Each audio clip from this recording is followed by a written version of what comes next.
Time to take another look at the morning's papers now. Here with me today are former editor of the Daily Star, Dawn Neeson, and Kevin Schofield, who's political editor at HuffPost UK. So welcome back to both of you. And in the last hour, we dealt with a lot of the front pages, which were reflecting on Rishi Sunak's surprise speech last night about extremism.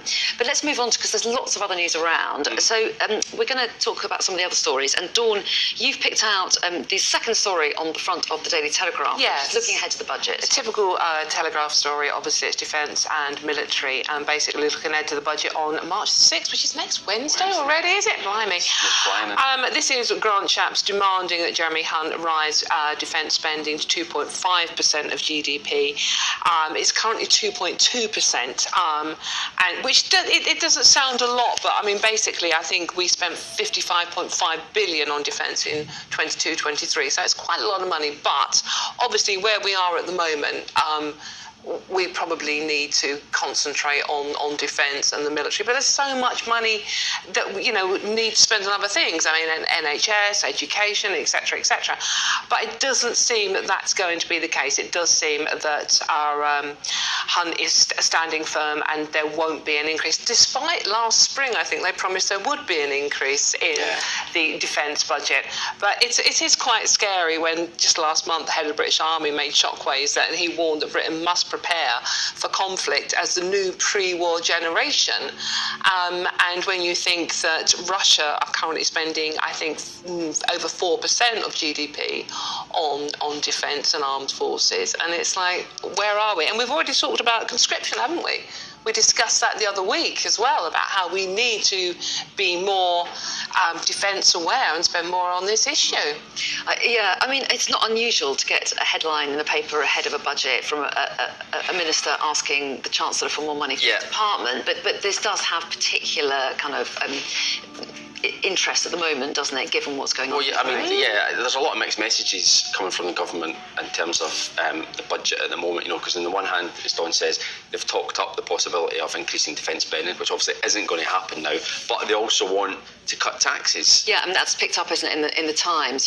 There's a page 10 of the Times focuses on this. Yeah. To what extent Jeremy Hunt can to deliver to those in his party who wants those. Yeah, well, they're kind of the authors of their own misfortune with this one, because for weeks and weeks we've had lots of briefing that they're going to cut income tax, or, you know, big cuts in national insurance. The economy's turned a corner, therefore we can start giving people more money back in their pay packet, so we'll cut taxes.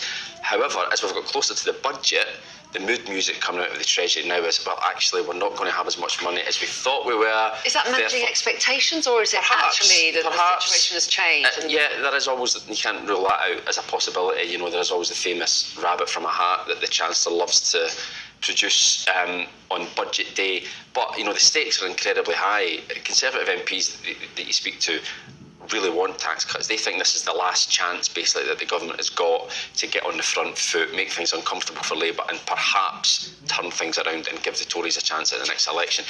But if he doesn't, the problem there is that their expectations now are very high, Conservative MPs, and if he doesn't deliver a significant tax cut on Wednesday, then the game's up, as far as Conservative MPs are concerned. Do you think, though, Kevin, given what's happened in the Rochdale by-election and the reaction to the two main political parties, not just Conservatives, even tax cuts aren't really going to move the dial, are they? I don't think so. I mean, the opinion polls all seem to suggest as well that the public, given the choice between tax cuts and more spending on public services, would go for quite considerably. The majority of them would go for. And you're certainly not going to get more spending on public services and tax cuts. Well, you're not. You can't do both. And also, at the autumn statement, they cut 2 pence off the national insurance, and the polls haven't shifted.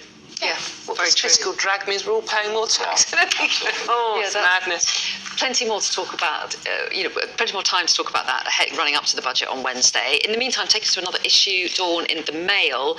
This is about prostate checks. Yeah, no, this is a subject very close to my heart. 3 people very close to me have been diagnosed with prostate cancer in the last couple of years.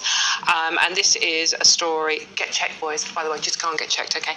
This is a story about about GPs being told to stop performing the intimate examination because it puts men off going to get checked. I mean, you know, when I was talking to my male friends and about sort of like, you know, go in and get yourself, oh no, I don't want any of that, you know, it's like, you know, if you're having your breakfast, I apologise, but it's an intimate examination, including a finger up your bottom, basically. It's painless and it's much better than getting cancer. But this report is saying that you don't even have to have that now. A simple blood test will tell from the chemicals, it's a PSA test, tell from the chemicals in your blood as to whether there is a chance you may have a higher level of that particular chemical in your blood. Then you're sent for a scan. So it doesn't even involve an intimate examination, which isn't always that accurate in any case. So the bottom line with this story is you don't have to have an intimate examination. You can have a simple, very simple blood test and just go and get checked. I mean, 12,000 men die every year of prostate cancer. That's one every 45 minutes. So very important to get that message out there. So Yeah, and it feels like there is growing awareness. There is definitely, but there is still, I think, a lot of men who are reluctant to go and get themselves checked. The thing is with this as well, it's like men laugh about it, turn into a joke, right? They go, oh, I don't doing that, I don't want to finger up my bum type thing. But whereas women's health checks, like, you know, cervical smears and mammograms, they're not jokes. We go and do them, we take them seriously. They're pretty intimate. Yeah, but whereas men just, you know, go and get checked. Yeah. Completely agree. Yes. I completely agree. Yeah. Let's take in the other big story of the week, of course, and the death of Alexei Navalny and his funeral yesterday. Yep. This is picked up in a picture on the front of the FT. Yeah, there's a lot of video knocking around on social media yesterday as well. I mean, you talk about bravery. I mean, thousands of mourners taken to the streets in Moscow in defiance of Vladimir Putin to show their respect for Alexei Navalny, who was laid to rest yesterday, you know, chanting Putin as a murderer, no to war. I mean, these are really subversive acts in Russia, and you're literally putting your life on the line by going out and doing this. And it was We're quite running out of moving, time. actually. Yeah, it is very moving to see all those crowds out there. Sorry to cut you off. We're out of time, and we will see you in the next hour anyway. Okay. Stay with us.